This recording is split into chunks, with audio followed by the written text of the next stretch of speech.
het was het mij, alles het mij. Er was een hele toestand om het al een beetje te begeleiden. En dat zal je wat testen en keuren.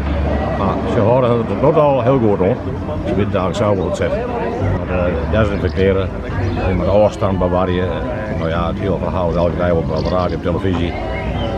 Wie moet de mensen van tevoren even vragen als ik wat gewoon heb. Een soort test, een heel formulier, er zit van alles op, iedereen vrijgegeven. En dan ging daarna enkel mensen die het al wel gewoon hebben, die maakt dan even eventueel weigeren. En dan houden we het wel gewoon, want we willen zelf eigenlijk ook geen problemen hebben. We willen wel hier blauw eigenlijk voor de hele horeca. Want bij de helper die gaat hartstikke zwier. Want dit kost natuurlijk een vermogen aan omzet. En daarom ben we heel blij dat het nou weer los is. En we zien ook al, ik denk dat elk terras op het moment waar het druk is, dat de mensen er wel zin in hebben. En hun er ook wel aardig aan horen, zeg ik het jaar. Dat ben ik ervoor.